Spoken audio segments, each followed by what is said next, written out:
Starting a new year. Let's go and see what these financial goals are. All right, so pretty much, what are you doing for the new year?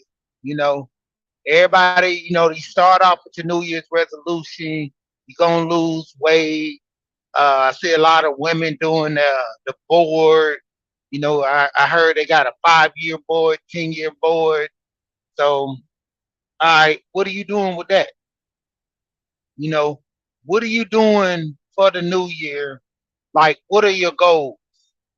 That's the biggest thing that people got to understand. As far as, financially, mostly mentally, working on yourself. Everybody want to work on themselves. They want to be the better version of them. You know, they want to get some things squared away. Shout out to Juvenile when he say for the 99 and the 2000. Now this is the, you know, 2020 for the 23. So getting some things squared away is key. So that's what I'm basically working on with everybody now. You know, mental health. Where are you mentally? What do you see yourself, you know, this year? If you got some stuff going on, relationship problems, hey, that 99 problems, you got to get rid of them. You got to start putting yourself at the top of the list. Cut out a lot of mental, problems that you easily can fix by just not dealing with people. Sometimes you got to cut relationships off. You know, not just boyfriend and girlfriend, maybe married. Depending on the person what they dealing with, and looking at family members, looking at friends. Everybody that you're friends with, you got to start giving them evaluation. Like pretty much to a point, you know, reaching out to people every now and then, checking on them, stuff like that. But you got to give your friends evaluation. You know, how we working with each other. Because I've noticed that some people just don't grow. Some people I just couldn't be around because you're not growing. You know, as a person, every year you get older. So you should be a little more mature. You should be a little more wiser. And that's the thing, one of the biggest things that, who was it? He was talking about Will Smith had five friends and he was the less of his five friends. So when you're around a group of people, and a lot of people say this too, people you hang around pretty much shape the type of person you're gonna be, the way you carry yourself. If you hang around all pimps, nine times out of ten, you ever have a pimp mindset. You might not be a pimp, but you got a pimp mindset. Me and my wife were just talking about this same thing about some stuff with Andrew Tate, where some kids got, started talking about him and relating it to a teacher, and talking about women and what situation they're in. So getting on a tangent, but it's proving a point. But I've always told my wife when it came to our daughter, like I didn't want her dressing a certain way. I didn't want her getting her hair color a certain way when she was younger. Like I told her, as you get older, you progress, you're gonna tend to stay away from certain styles and stuff like that. Ultimately, the way you carry yourself, the way people look at people in a certain light, then that's the reflection they look at on you. So that's why I always told my wife, I say, look, she's growing up in a world right now. If she wear a miniskirt, a guy gonna look at her a certain way. You know, it can be tasteful, but to a point, miniskirts are short. You advertise, you know, and I mean, even though it may look good, they're gonna look at her a certain way. They're gonna put her in a category. Just like I told her, if you see a nurse with their outfit. You see somebody in scrubs, you're gonna think they work in the medical field. According to what you wear, that's what people put you in that category. But say the least, getting back to the topic at hand, you know, that mindset. We need to work on the mindset for 2023, cut people off, make new friends, or if no new friends, then you got to develop yourself better. Focus on things that could make you be a better person. A lot of people, they get caught up in these little trends and caught up in these little fads, and next thing you know, life is passing you by because you so caught up on trying to please other people. You so caught up on making, other people a certain way. You're not thinking about yourself. There's certain key things you need to help yourself out, and you dropping the ball on that because you're so focused on trying to do for, others instead of doing for self. That's why we always tend to have a lot of issues in life, you know. And then going into the aspect, like I put in the description about your finance. How many people, want to buy a house? My thing, like I keep saying, it's never a bad time to buy a house. You know, never a bad time to buy a house because you know what comes with the aspect of the house. I always talk about that generational wealth, but you also got the aspect of buying a house. You know, your rent not going up. So many people, your rent steady going up. The rent rates are steady going up. You buy a house, you finally get a chance to, ground the payment, knowing what you're paying. A lot of people saying, man, right now the interest rate too high. It's not gonna always be high. You can refinance. Buying a house, it locks your rate in. You know, imagine people who bought their houses like in the 90s. I know a guy, he went from paying 1,600 a month in mortgage to paying 2,500 a month to rent after he sold his house. He had a locked foundation. He ended up, wanting more money. Now he sees like, man, I should have never sold my house. Like all the stuff that was behind my house, man, it was locked in. I had a good rate, you know. I was dealing with this, I was dealing with that. Now I got to get out here. It's like getting back in the dating market again, and it's rough. And so, like right now, he's to a point where he's like, man, I just want to be free, man. I think I'm gonna go ahead and buy me another house, but it's hard to find one. You got to start moving out of the city to find a better house now because in the city they jacked up the prices on everything. Until this whole recession thing falls out and comes back, the housing market is going to be crazy. So you got to really pick and choose a decent house for you. There's other options that you can go with to get a house. You got to do your research. There's other ways of getting a cheap house now, but you got to do your research.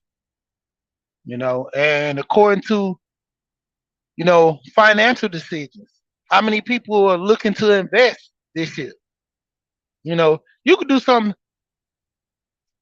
simple if you want to invest in real estate and you don't have all the money up front. You ain't got 10,000, you ain't got 50,000, you ain't got 100,000. You know, take a little money at a time. They have crowdfunding sites to where you go in that site, set up an account, and you could put it as low as $10 into. I mean, you won't get a big return. See, that's the thing. You might get what, less than $1, probably at $1. You know, but the more money you put in, say you put in 100, close to 1,000, you ain't seeing no big gains. You probably get, a little $10 a month or something like that on that property.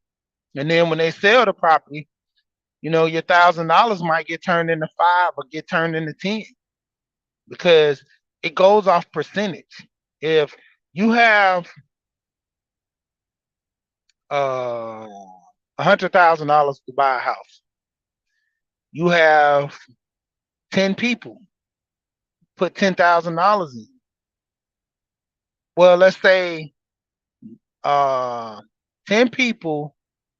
No, let's do 9 people put in 10,000, and 2 people, one put in 2,000, and the other one put in 8,000 to make that 10. So in all, that's $100,000.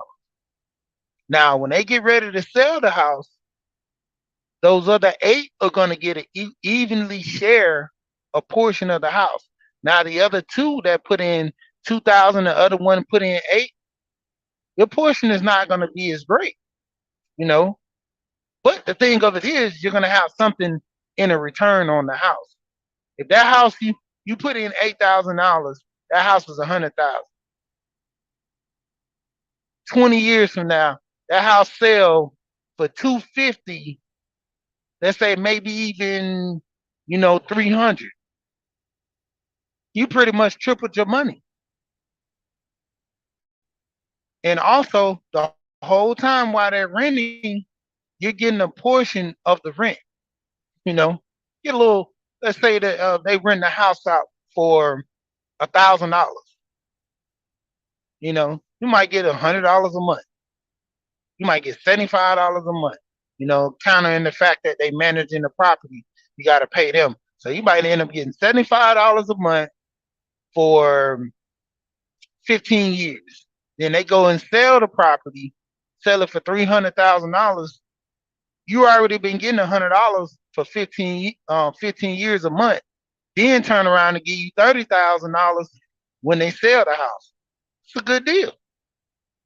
Good deal. 1,200, 1,200 a month. I mean 1,200 a year.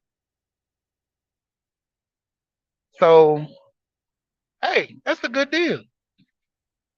That's the thing. Look at these. I keep telling people about apps. Um, I think it's Linden Tree. Linden Tree has it to where you can loan people money. They have contracts, and it's set up on the end to where if you put the money down for the contract, they don't pay back, it messes up their credit. I got a friend, he say the bigger the risk, the bigger the reward. But the thing is, do you want to, deal with these risks? There was a contract that he seen that was a sweet deal. Somebody wanted $10,000. You didn't have to put up the whole 10. You could put up the whole 10, or somebody else could have put up the whole 10. But the thing of it was, you put up, let's say, you put up the whole $10,000.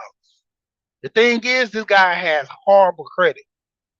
He has a five, he has a 510 or 520. He has a couple of delinquents on his credit to where he's not paying stuff back properly. Are you going to run the risk of giving this person the money and hoping that they give you the money back? Because basically that's what you're doing. You're running a risk, hoping that this person to give you the money back. But the reward on that with the interest is like 30%.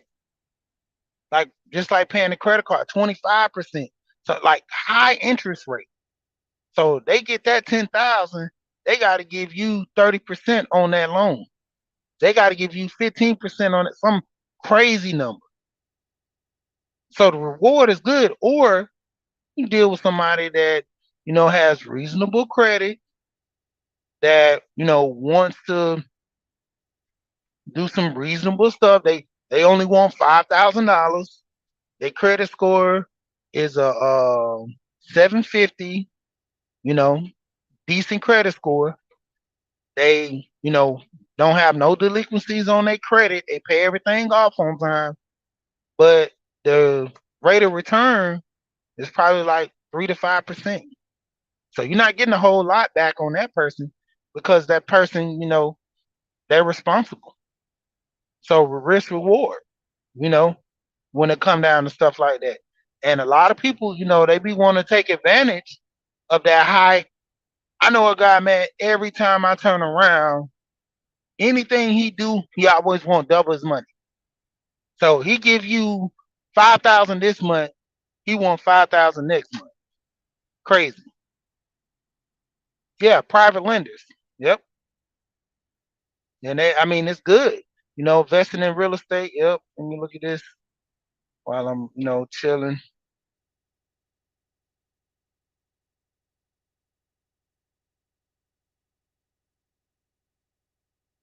Okay. Yeah. Okay. So with that, that's how I actually bought my house with zero down. Zero down. The interest rate wasn't bad. And when it came down to it, if so, refinance, but had a decent rate, especially when the market started growing up. I was like, I told my wife, I said, you did your thing. She was mad at me because when it came down to it, I was forcing her to do a lot of the research because I explained to her, if I'm not around, I need you to continue with the business. You need to learn how to do this stuff so you won't get, basically caught up. It's not like I'm getting you up under the car and you helping me change out a transmission. All you're doing is paperwork, research. This stuff right here is not physical, it's more mental. Looking, everything's on YouTube. You can look this stuff up, so let's go with this. Look at the what they're offering you with this zero down. They have a whole ton of programs. In Georgia they have the Georgia Dream program. Same thing with that. They pay your closing costs and they pay a portion of your closing costs and they pay your down payment. So you probably coming to the table with like less than $2,000 to pay on the house. But they lock you in the contract for about 7 years. That you got to stay in the house for 7 years. Otherwise, you got to pay that money back. All that money, that 3.5 and a portion, I think it's like 1.5, they pay, and then you pay the one other percent. You got to pay all that money back. So you got to know the rates of which these programs they offer. A lot of programs, man, you can get into where you can buy a house. It's just the whole rate of return, man. Like, what are you gonna do, or how are you gonna make this move to get this house? Habitat, HUD homes. There's a lot of programs, excuse me, where you get into to buy a house, but doing your research. I just found out a program sub two, to where you go in and take over somebody's loan. Sub two, somebody got a 3.5 back in the day, or they had good credit, had a 3% interest rate. That's real good. And you just sub two where you take over the mortgage. A lot of people are walking away from their houses. One of my friends, his next door neighbor, walked away from his house because he built a new house in Florida. Got tired of staying in Georgia. He's from the islands anyway. He wanted, nice house. So end up taking the house, built the house in Florida, couldn't sell the house in Georgia, just walked away from it, stopped paying the payments. He already had the house set up down there in Florida, just couldn't sell the house up here. There was a little work he had to do, and he put all his money into the house down there to where he was like, I really don't need this house up here. Just let it go. Let it go. That's the thing. He had a little money, walked away from his house. And that's why I was telling my neighbor, I was like, hey, you could have ended up getting that house from that guy for cheap. All he needed somebody to do was take over the payments. You have houses where you have family members, man, walking away from grandma's house. My brother, one of his friends, he had a condo downtown Atlanta. He's living the life. Condo overlooking the city. And grandma had a house on the west side of Atlanta, nothing but elderly people in this neighborhood. So you know what that is? The neighborhood is quiet. Neighborhood quiet. Goes and so she goes he goes and wants to sell the house.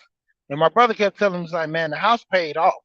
Why would you? He's like, man, that's man, it's crazy. It needs to be fixed up. Like, man, I don't want to have the house, man. I gotta fix it up. I gotta do this. I gotta do that. In return, end up taking my brother's advice. Best move he did.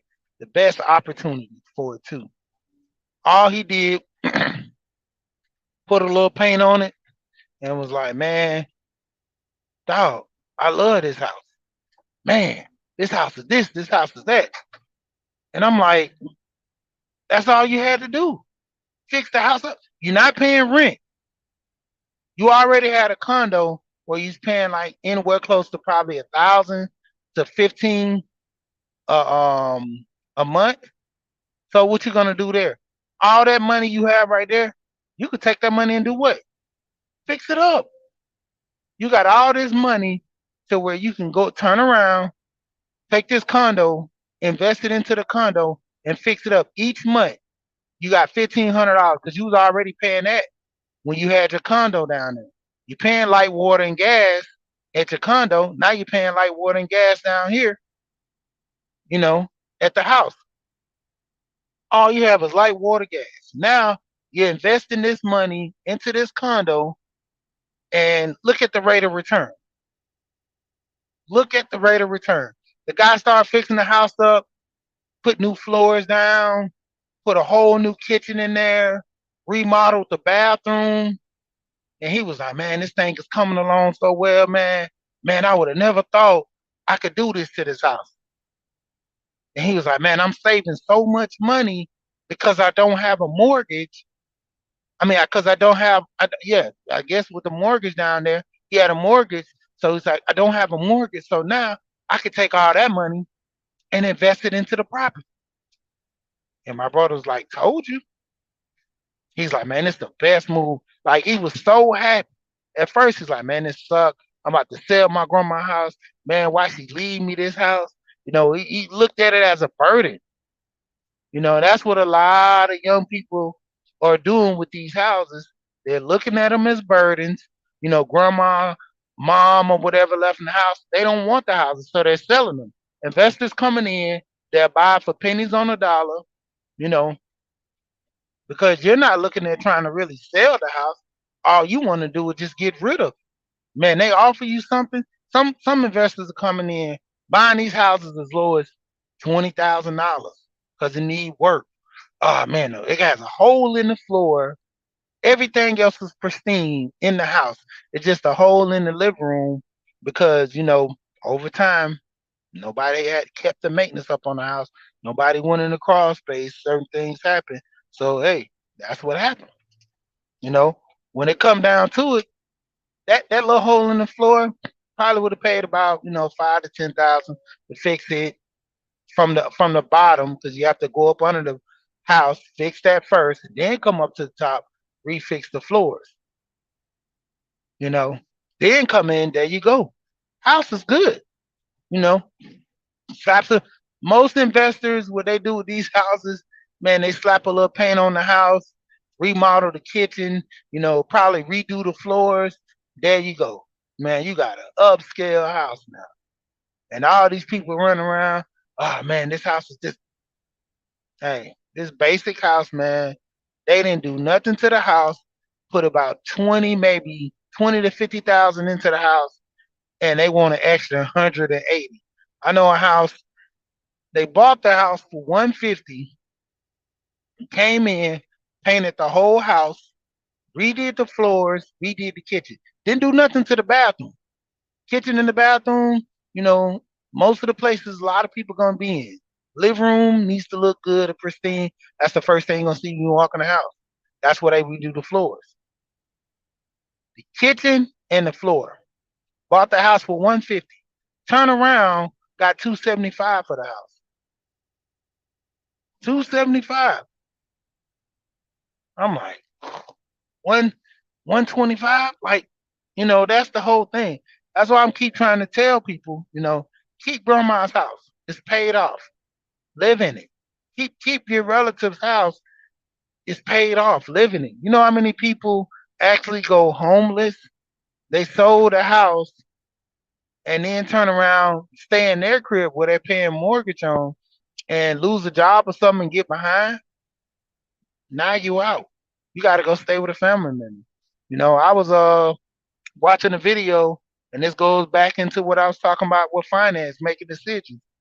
Um, Actually, I was on what's Red's channel, and there was a video. It was disturbing to me because a guy was kicking his girl or wife out or whatever, and the kids. Now, say the least, whatever what was going on, not even the benefit of that, but the thing of it is, where's the family structure? Because if she get kicked out the place, no matter what they did or what happened between all that, soon as you get kicked out, you don't need to grab none of your clothes. Grab the kids and just leave. Go to your mom house. Go to your dad house. Go to your brother, family member, a girlfriend, a dude that shows some type of structure within the chain of family. If I get kicked out today, let's say me and my wife we get a divorce, and not even till a divorce. Let's say I cheated on her or something, not going into do that, but if I was to do that, say the least, I got a cousin that's around the corner, less than 10 minutes. I can go stay at his house, less than 10 minutes. I got an aunt 20 minutes down the road. I didn't burn my bridge. I'm not burning bridges with nobody in my family to the point to where, if something like that happens, I'm screwed, you know. And that goes back into the mental mind frame that I was talking about earlier. A lot of people can't even deal with their family members because you burnt so many bridges, you know. Look at a lot of these family members. Like I say, a situation happens between a man and a woman. Like that woman feels like she have nobody to talk to or deal with. Even with the guy, you know, that guy know he can't go to his dad or go to his mom. And I seen this video where it was funny too, where this lady she came to her mom and dad house and she run the ring camera and she was like, "Mom, Dad, I'm ready to come back home. I'm ready to stay in the child place." She said, "Being an adult is hard. I want to come back home. I promise I'll do my chores. I promise I'll be a productive child." And I was sitting there just laughing up a storm because that's what happens. You grow up, you understand life ain't what I thought it was. Man, I can't wait to grow up. Man, I'm gonna be out here doing what I want to do. That's not how it goes. That's not how it goes. You know, a lot of people thought, man, when I turn 18, man, I'm gonna go get me a house. I'm leaving. I'm doing this. That's not how it goes. It's not as easy as that. Some people fail their first time getting out on their own. They got to go back home. You know, when it comes down to it, saying the least, a lot of people need to focus on finance. We're not. I always say that when it comes to parenting, when it comes to being a man and a woman, nobody's giving a book on how to be a product. You're getting certain little characteristics to make you, being looked at as a man. There's certain definitions. There's certain, things on wordplay to be a man and to be a woman to carry yourself. You know, the things of cooking and cleaning for the family. That's what the woman does. Men do it too. How many men who are not married, how they're eating? That was one of the things my great grandma told me. She said, you got to learn how to cook and clean for yourself. I pride myself. I tell my wife I clean better than you. We always talk about this all the time, and she laughs at me.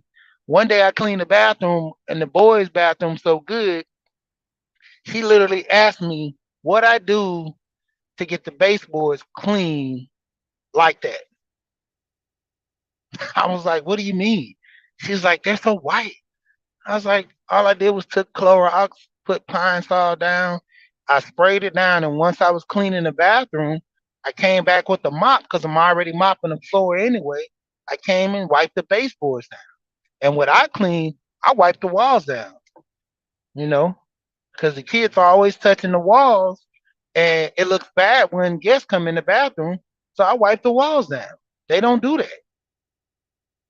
My grandmother, like, this lady made us wipe the walls down, like, and she was big on keeping the house clean. She was big on having, you know, people come in and say how nice the house looked. So everything has its place. That was the number one thing I was always told. Everything has its place. So when you clean, everything has its place. This needs to look a certain way. This needs to be put back over here. A lot of people have moved away from using hand towels in their bathroom, using paper towels. That's why you have multiple hand towels on the rack. It cuts off on them using the paper towels. Use the paper towels in the kitchen. Multiple hand towels there, and swapping them out every 3 days if needed. You put rubber band, something simple as putting a rubber band on a thick rubber band on your hand towels. It makes the hand towels don't move. So that's what a lot of times people pulling these hand towels down, having to straighten them back up. Some people pull them down, stuff them back in the real room, putting a simple rubber band up there. You know, even with you know, like I said, the structure of kids. There's no definite. No, you can get a guide to raising your kids a certain way. Nowadays, the biggest thing, because even when I was young, kids are raising kids. You can teach your child everything to be an upstanding citizen. Soon as they walk out that door, they get around their friends.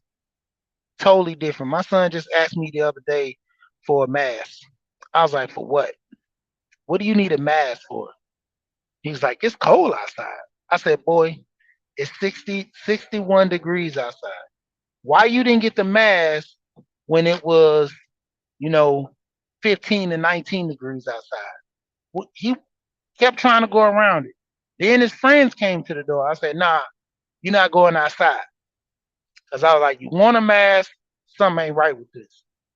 And my son's a good kid, but that's the thing. When you get around your friends, easily influenced. I sit there, talk to my other son. He told me, yeah, I heard on the doorbell they was gonna do some DoorDash. I was like, DoorDash, because we called it something else. But DoorDash is when you're knocking on the door and run. I said, okay, nah, you're not going outside. And then the crazy part, they want to catch my son anyway, because my son is fast. Now the other boys, they pretty big for their age, so they gonna be in trouble. My son's slim. He has a frame, so they're gonna automatically know him by his frame. But like I told my son, you're not going outside. You know, and that's the thing. Like I said, parenting, you got to move off instinct. Certain things you can say, well, yeah, you do this and you're a productive parent. I once heard this pastor, he said, when it come down to your kids, basically, if someone tells you implementing something to do for your kids, look at their kids, see how their kids raised. He said a guy once told him, hey man, you should be having your kids going to bed every night, no later than 9. Eat dinner at 7 o'clock every day so your food will digest. So by the time you go to bed around 9 or 10, you've already digest, you've taken your shower, you just relaxing. Read a book or something before you go to bed. And he was like, reading a book before you go to bed, this and that. He's like, nah, man. He said, well, how are your kids? The guy said, well, the oldest is a doctor, the second is a professor, and the last kid is a lawyer. Soon as he went home, he implemented that for his kids. He said, if his kids turn out like that, that's a great achievement. I want my kids to do the same. I'm like, dang, yeah, he's right. When it come down to it, if you're implementing something with your kids that someone's telling you, look at their kids, see how their kids being raised. That's why I was talking about an underrated channel yesterday when I said that, you know, my grandma and granddad, they got a divorce later on in life. Now, if I was implementing me getting married, I'm looking at the people getting married in my family. You know, Not saying the least that my grandma and granddad wasn't, good people, but I learned from their mistakes that they made in the marriages not to do in mine. That's the thing. Not knocking people who got in a divorce, but the point of it is you got to look at the lesson learned, because that's my biggest thing. You can learn from anybody. Learn from anybody.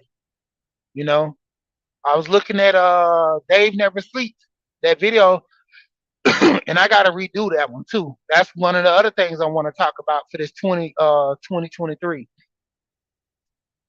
A guy who's 30 years old, had about 40 doors at 28 years old. 28 had 40 doors. The guy was steady buying property. Soon as he got out of college, making money, he said he take his tax return, invested in some properties. Kept doing it. About 40 doors at 28. Uh, 19 happened, so he ended up having to sell some of the properties. And as he's selling the properties, he got into looking at storage units. Now he buys storage units because he said it's not a headache. I don't have nothing to worry about.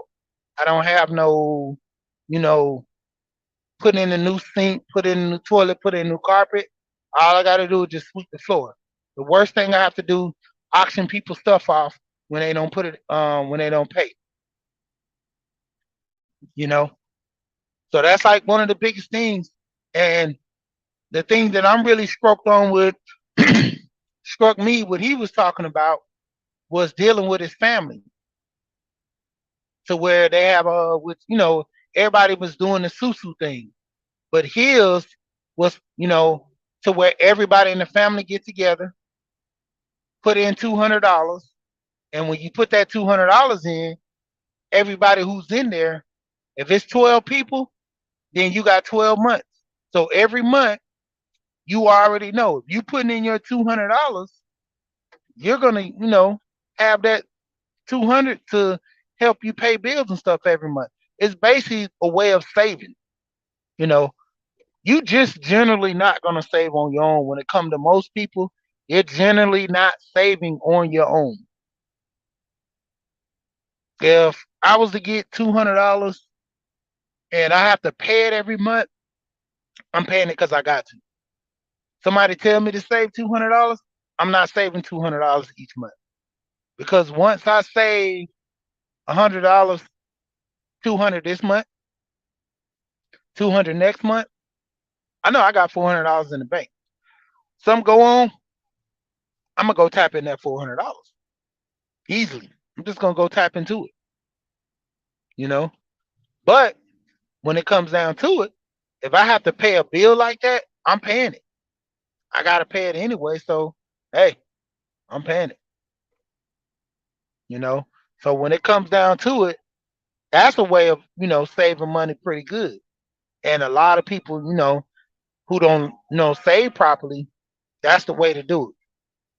Having the system to where you put it in, everybody. My thing is this: even with my family, we all signing contracts, holding you to a contract. Let's say you get into it, everybody's doing it the whole year. You probably only want to do it 9 times out the year. A percentage of your money comes out when you get your money. Everybody put in $200, 12 people. That's $2,400 right there. At the You only put in for 9 months. When you come down to it, you maybe get 1,800. Why I get 1,800 and everybody else get 2,400? Remember the 3 months you didn't put in? You didn't make up for those 3 months. Somebody else got shorted. So why should that somebody else get shorted when you didn't put in the whole 12 months, but you want the full reward? See, that's when contracts are big. You know, one of my friends, me and him do business. One of the biggest things I learned from him, he's big in the business and all that stuff. One of the biggest things I learned from him is doing contracts. Me and him, the first time we ever did business, he said, this is a contract. He's like, read over it, this and that. And I'm like, okay. And I'm like, what is the contract for? My thing was I've always did things on handshake. But he was like, nah, this is business. Me and you finna do a business deal. So we need a business contract. So if you don't uphold your end, I won't lose out. And if I don't hold up my end, you won't lose out. He's like, that's the reason for contracts. It ain't because that, you don't trust people.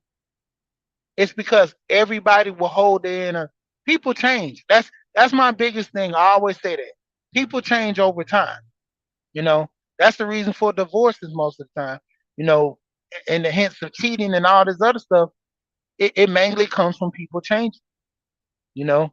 So if you know that people are changing and doing all this stuff, you're prepared for it because when you change, there's things in play to, hey, it it benefits me because of your change. You don't want to have the company no more. It benefits me. I have a contract that keeps me safe. So with that situation right there, like I said, if you're putting in, everybody's getting 2,400 a month. It come to you. You miss 3 months, you get $1,800. You might even get less than that. And see what the guy was doing, he was building structure to where his family can invest in properties. He said he started this family business to where everybody has to get their credit fixed. The first thing you do when you come into the family meeting, everybody brings their credit report, everybody gets an LLC.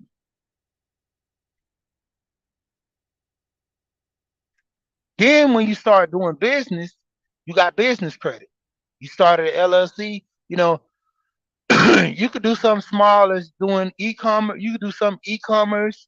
You can have some business selling t-shirts, Etsy products or whatever you want to do that can give you a return. But the biggest thing is you starting something. And that's what garners with a lot of people. They don't start nothing. So that's what messes them up long term. They don't start anything, you know? And that always be the biggest issue when it comes down to most people not starting. That's how you screw up, you know, in business. A lot of people can be way more successful than they are right now if they would have just started that business and did everything right. We say jumping off the porch, not being scared. Take that initial step. You don't have to quit your job. There's a lot of people that, work part time. There's a lot of people that work full time and have that second job on standby. That's the thing. When it comes down to it, hey, side hustles are in. I keep telling people, you know, K made it big when he paid off his debt door dashing. You know, you got a guy on YouTube, I already told you, paid off his debt door dashing every day. A couple of hours a day is nothing major. Got off of work, got that little extra money, and going. I was just talking to some guys last night. He's like, man, you got people making like $300 a day on DoorDash, $400 a day on DoorDash. I'm like, dang, that's crazy. Like, yeah, people making it a full time job, DoorDashing. You got people making a full time job, Ubering, Lyft. You got other what's it Grubhub. You got a la carte where you dropping groceries off. You get a little more money for that because you're gonna be lifting up groceries, taking them to people's house, invest in buying you a wagon. Most of the time, people don't want you in their house. They'll tell you drop it at the front porch. They'll tell you drop it right at the garage or something. You got a wagon? Put all the groceries in the wagon. You know, bring it up there. Wagons, those wagons, what about $50, $100? Let's say you get a wagon for 150 that folds up. Like, man, that's a lot of money for a wagon. That's a part of your business. Why not invest and make your job a whole lot easier? You know, one time I ended up buying a dolly that was $150. I bought used, and they was like, "Dang, why would you buy $150 dolly?" And I'm like, "Dude, I move furniture, and sometimes you do office deliveries and stuff. And this dolly, when it folds out, I could put a whole bunch of boxes on this thing." I'm like, "Don't you know this is making my job easier? Not to mention that this is a 250, 300 and some dollar dolly, and I got it for 150. This is an investment for my back. You know, this is an investment to get me done faster with my job. Like, why not invest in yourself? You know, if you're a DoorDash, you do Uber, why not buy, brand new tires every so often for your car? You won't have to worry about catching flats. You know, that's the key thing. A lot of people will take this money, they'll go buy a whole bunch of drinks and party all weekend. I know one of my little young cousins, man, this dude love going to the bar. He's like, "Yeah, man, we bought the bar out last night." And I'm like, why not just buy a couple of bottles and drink at home? You can have that same vibe in the club, just to have a party, invite people. I'm like, if you like the club so much, buy your house with a basement, build you a man cave, stock the bar, and just charge people just like the bar to come in instead of $10 a shot. Hey, $2 to $4 a shot. They're gonna do that at the bar anyway. Or better yet, make everybody bring a bottle when they come to your house. There you go. Because I told my cousin, I'm like, "Dude, you spending so much money out." I'm like, why not just stay at home or have a party at home and do this? I'm like, look, I was like, dude, I get it. I was young, I did the same thing, but I didn't do it for long because once I started realizing I'm spending all this money hanging out, this is where all my money going every weekend.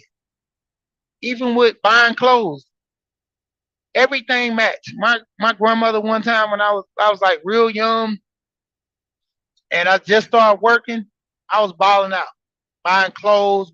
She was like, and she's older. She's like, a man having 27 pair of pants. She said, "What do you need 27 pair of pants for?" I said, "Well, I got blue jean outfits. I said, five of those are blue jean outfits that has a jacket and the pants to match. Five of those pants. Then I have certain pants that match certain shirts or go with certain shirts. And I have five different type of black pants. I have a plethora of different denims. Probably about, I think I had about close to 18 different denims that, faded, bleached, all in, you know, because I was in the fashion. So, that's why I was going to school for to do fashion. So my thing was everything was coordinating and matching together. And after that, I bought way more than that. That was like the I think second or third year I started working legally. I was like I was about like 16 then, 17. I even bought more pants than that. She was astounded. I had like probably over 50 pair of jeans. That's not even everything else. I had like 50. My wife always talk about I have too many clothes, but it's the core necessaries. And like right now, I've cut it down. I don't have as much clothes now. I donate a lot. Homeless. One of my friends, she always calling me getting shoes. Man, I gave her wear a good pair of polo boots think I wore those things probably 10 times and end up putting them in storage. And like they got mold or something on them. I cleaned them off real good. I was like, I'm not in the polo like that no more. Just gave them away, gave them to a homeless guy. I'm like, he's gonna be warm for the winter. Yeah, I bought me and my son a pair. My son still has this pair. And he's like, man, you should have gave them to me. I was like, gave it to a homeless guy, man. He good. Got a couple of other Jordans I had. Just gave them away because I'm like, what I'm a come on, dude. I'm like, what I'm gonna do with that? Somebody dropped a ladder. Going on, everybody coming in. But say the least, man. Like I said, getting into the new year, we got to get back to certain things. Like I said, for one, self care, worrying about you. Some of these relationships got to go. Like I said, it might be with your boyfriend, girlfriend, husband, wife. If y'all not communicating now, what makes you think you're going to communicate 20 years from now? It's only going to get worse. If you're not working to make the situation better, it's not going to get better. And that comes from both parties. You can't be the only one implementing, change because everything is bad and the other person just, yeah, whatever. All right, just let me know we got to go to the therapist or the counselor. I go there. Yeah, I do that. You don't see no changes around the house. They don't want to change. So it's up to you, you know, even in your finance. If you're not saving money, you're not looking to make your finances better, buying a house, investing. Like I keep saying, I keep going back to this. When is it the best time to buy a house? Anytime. There's no worse time to buy a house. Even though the market is crazy, you can refinance. Your mortgage will stay the same. You'll keep that one rate 30 years unless you refinance or something, you know, to the point where you're investing into the future. For one, that's going to be generational wealth. You're going to pass that house on down to your kids. Some people pay their houses off fast. Some people take their houses and use them as investment properties. They'll buy a house. I don't like this house anymore. I want a bigger house. Go buy a bigger house. Keep that house, rent that house out. As long as you keep tenants in that house, you're good. You know, always have a little extra. Of course, if your house note is $800, you rent it out for 12 or 1,500. You know, going according to what the market is in that area. You know, look how much extra money if you notice 8 and you end up renting it for 15. That's 7 each month. You know, you can end up getting a property manager for 50 for I think about 10% of that. Getting a property manager for 10% of that, and the rest of the money goes in your pocket. But don't be balling out with that money. Take that money, put it to the side, because what's going to happen when that tenants are not in there? You're going to have to pay that mortgage. You got to have business mindset. You, your wife, girlfriend, whomever you doing this with, business partner, you want to make sure that you're investing with the intention of keeping this property long term. Get a mentor. That's the biggest learning curve. A lot of people fail is getting a mentor to help them through their woes. Somebody who's been invested in property for years, pick their brain, talk to them. You know, have a relationship with them so you can understand what they already know. They done been through the headaches. It's so many people. Like when I was getting mentored, there's so many people that help me with learning curves. We got to start back dealing with, like, even with the youth now. I watched this show on I think it's Disney Plus called Port. What is it? Port Prospect or something like that. It's the show about a place up in Alaska. I think it's called like Port Prospect, Prosperous or Progress or something. But Basically, the show takes place in Alaska, and so all these new people are moving up to this area. The only way you move around is by boat. That's the way you move around. You can't drive. This base is like this big old landmass, and people just come over there with boats, build their houses on this set off lake, or I mean, all this take off this little island type, I think. And like, if you want trees, you got to go back towards the land where your cars are parked on the side of the road. Nobody mess with them. Most of the time, they leave the car doors unlocked to where you can get in there and start up and drive. Hey, you got a buddy? You let them know, hey, man, I'm going to get your truck and go do some work. Or, yeah, I have my truck over there. It's not working. Let me use yours. That type. It's a neighborhood type of vibe over there. Everybody know each other. And when it comes down to it, all those people, the older people teach the young people. It bends them on a learning curve. There's a financial investor that I seen over there. His dad died, and he said the biggest thing is he didn't enjoy life. His dad was a baker. He got into the baking industry. And when his dad was dying, he was like, man, bump this. I got money. I'm good. I'm going up here and I'm building my house. He took the money that he had, got a couple of things, went up there to this area, and he's building this house himself. Nothing about building the house. He has minimum, but everybody around there knows.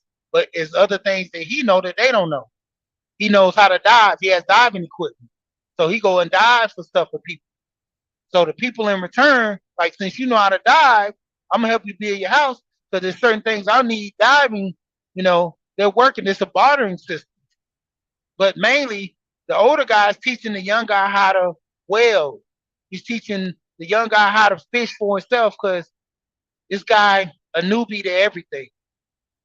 Only thing he knows is finance, diving, and a little bit of carpentry stuff. Little screw here, tool there, and that's it. So that learning curve, that's what's helping him in this market. So that's the thing, getting you a mentor helps majorly, man. A lot of people gotta learn you're not Superman. You're not gonna be able to do everything. There's so many courses you can take. There's so many videos you can watch on YouTube about this stuff. But having somebody that got skin in the game, that helps a whole lot. Skin in the game helps a whole lot. You've already massed a plethora of.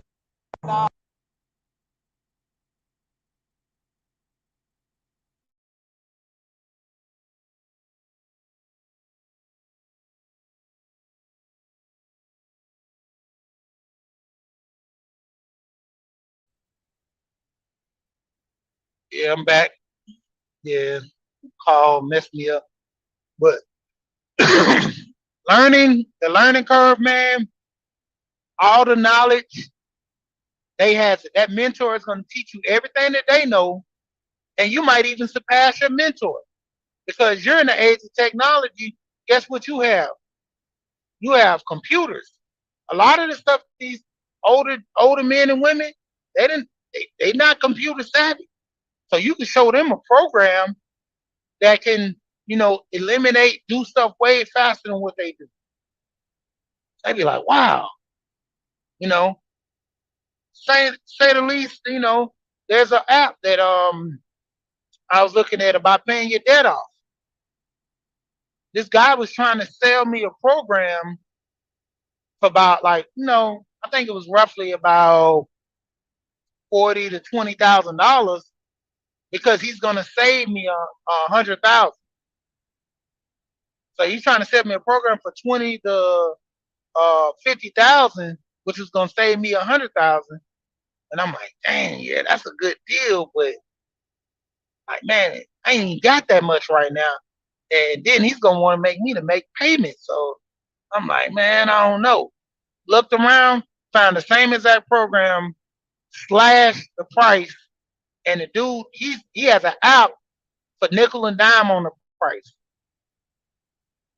Because the thing is, you get way more people to invest in this app. I think it's like $20 a year, $20 a month.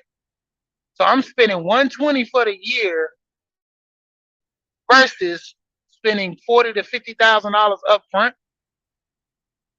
And with this app, if I can get um 50, because you know what apps, yeah, you'll have about 100 million downloaded, on this app.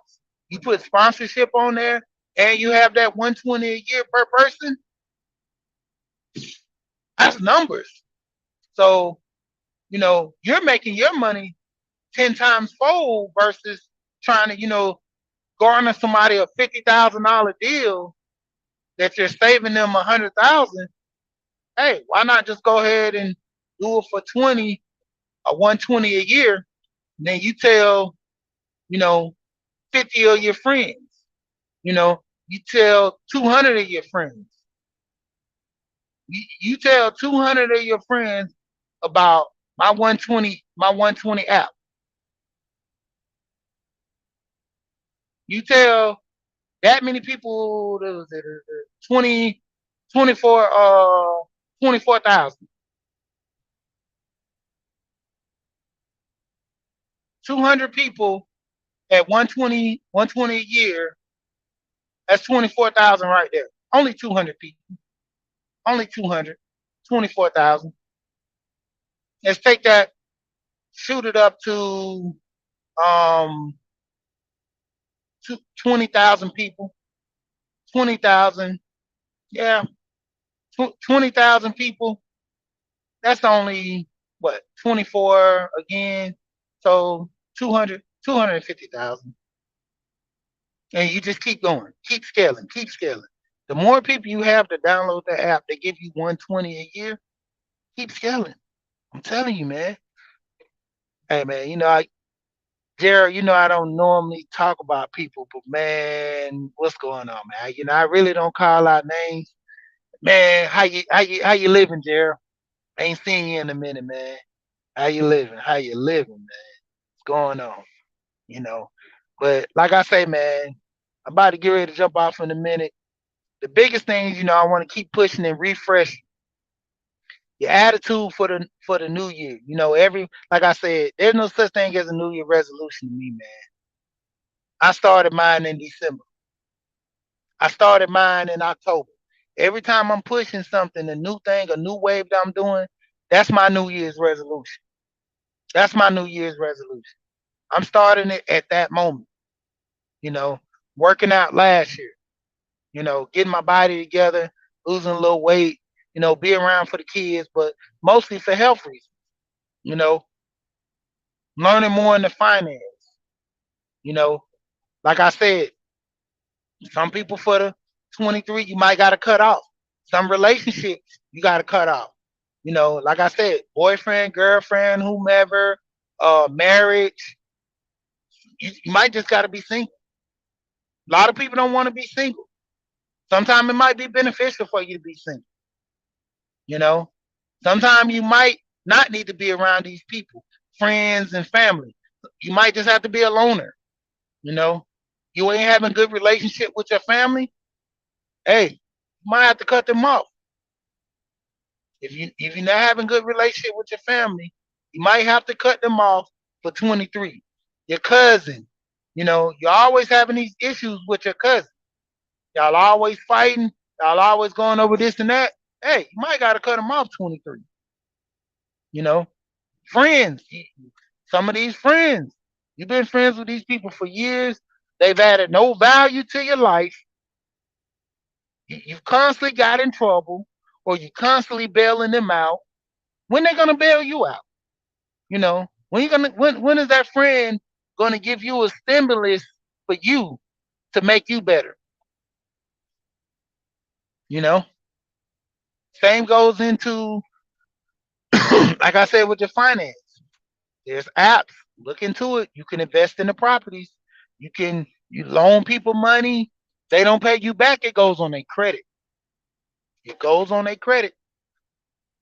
You know, there's multiple ways of handling things for the new year.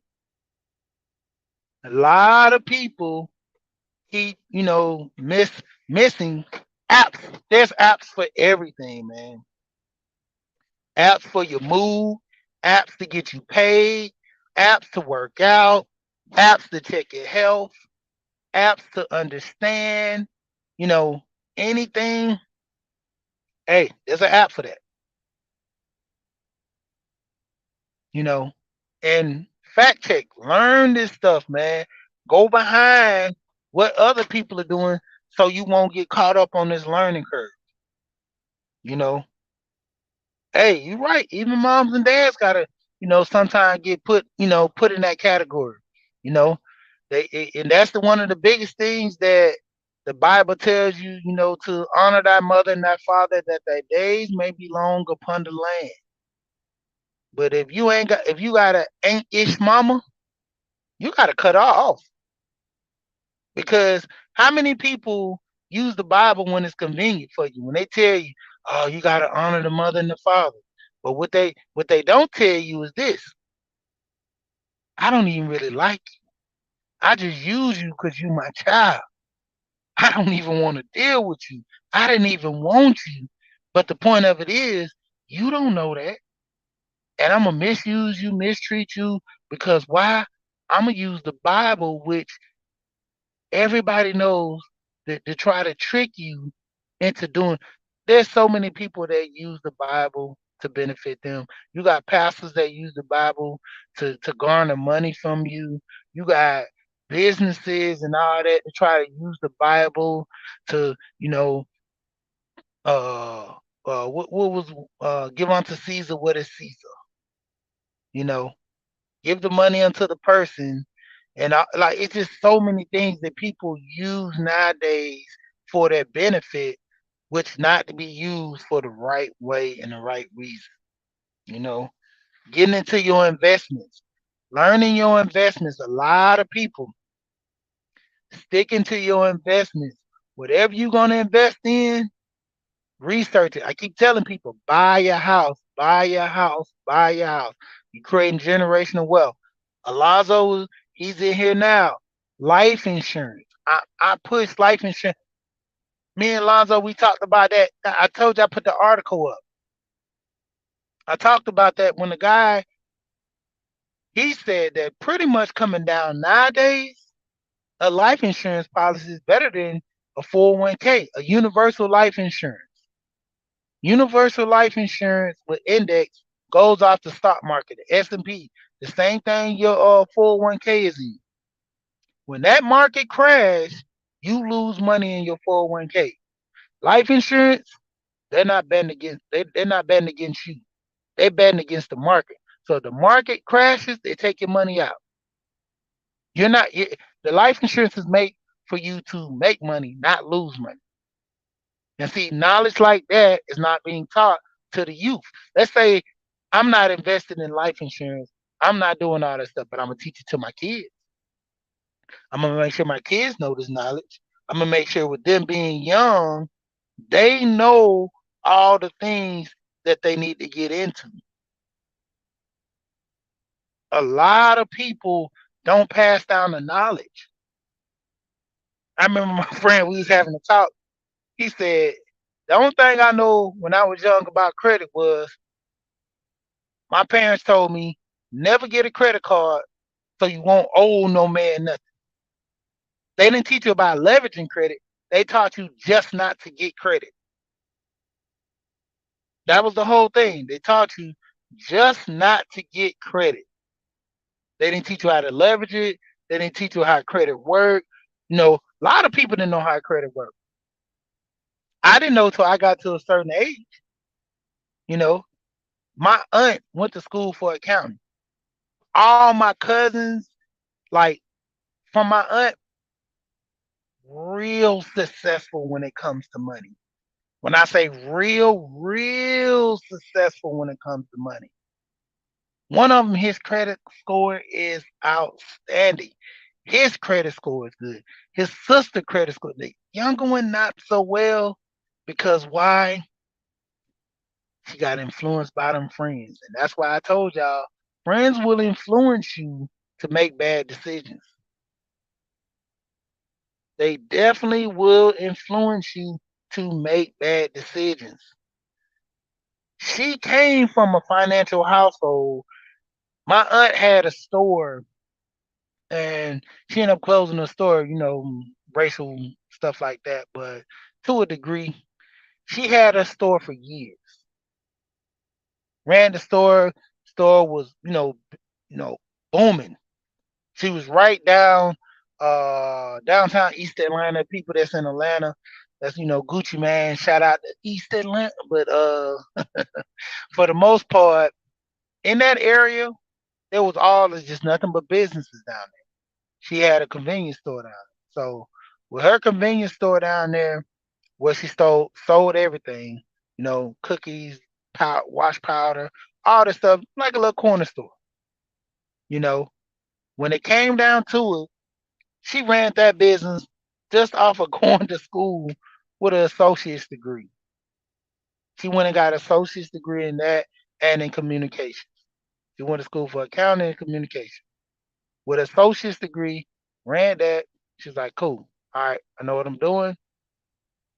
I'm about to do this. Talked to my uncle. They got together. End up with got the store. He still had his job. They worked together. Everything was good.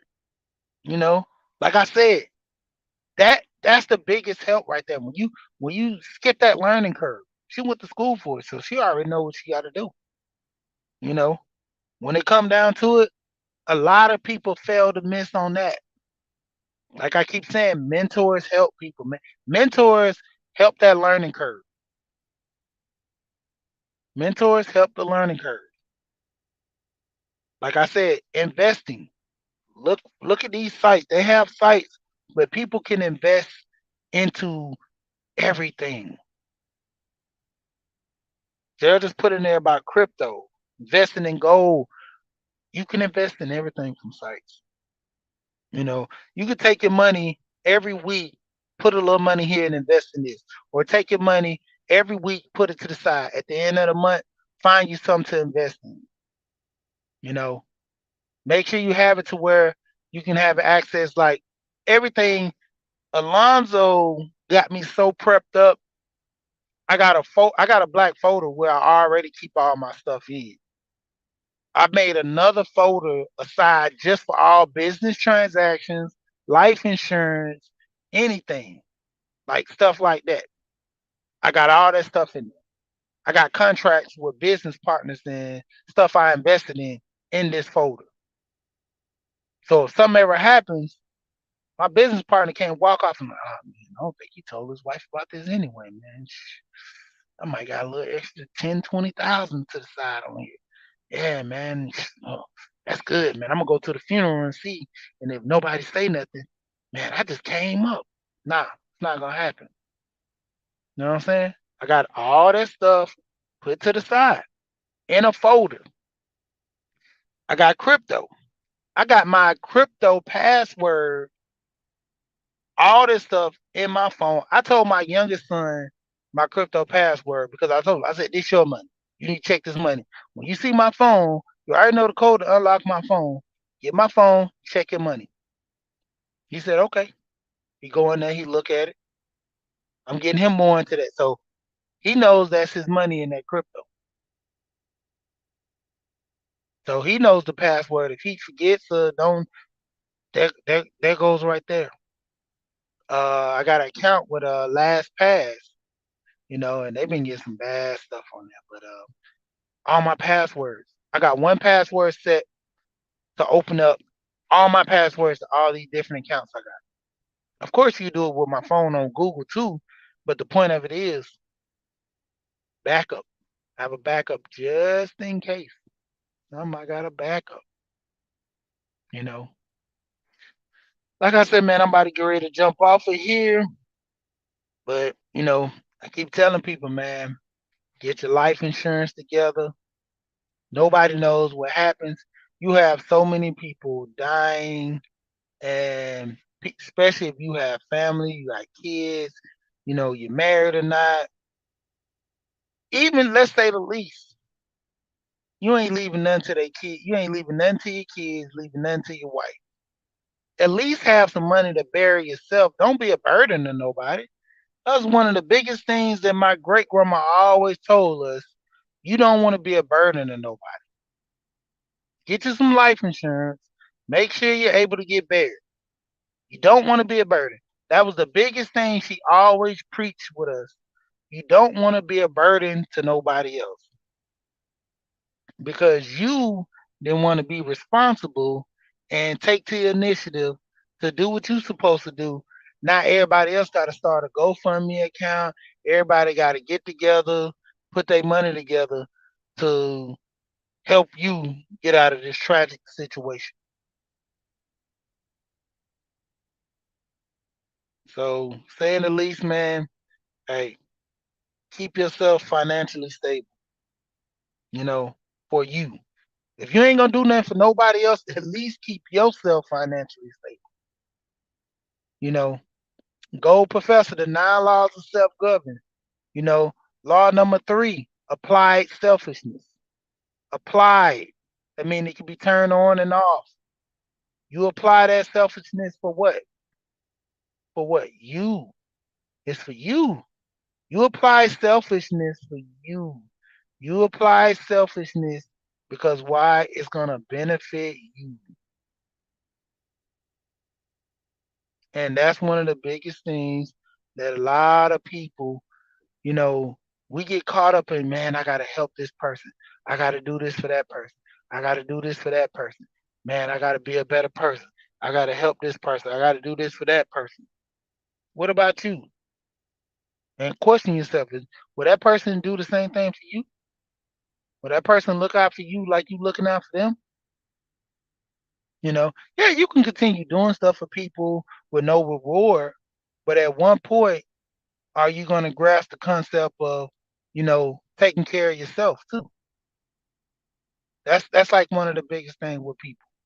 A lot of people, you know, if you don't invest or put forth towards for yourself, who else is going to bet on you? You got to bet on yourself to win before you can bet on anybody else. If you want to win, you're going to have to bet on yourself. And that's one of the biggest things a lot of people are not doing, investing and banking on them. And with that being said, man, my motto, hey, knowledge of self. You have to be aware of you, be aware of your surroundings. Shout out to Gold P with the 9 laws of self-government. You got to have that discipline. You got to protect yourself. You know, you got to apply selfishness. You got to read. You got to exercise. You got to know thyself and know who you are. You got to build something. And of all, law number 9, plant these seeds and be patient. That's the problem with a lot of people now. You want instant gratification. I heard this older man say the microwave was the worst thing that people that we ever got. Everybody wants stuff instant now. When the microwave came into play, you can warm your food up instantly instead of put it on the stove, waiting about 5 or 10 minutes for that skillet to warm up. Then you put the food in there. Popcorn, instant popcorn, instant. A lot of people got this instant mind frame. That's what's hurting us. You got to plant these seeds and be patient. And with that said, I'm out of here. Once again, shout out to everybody that came in the building. And you know what I say? We here and we gone.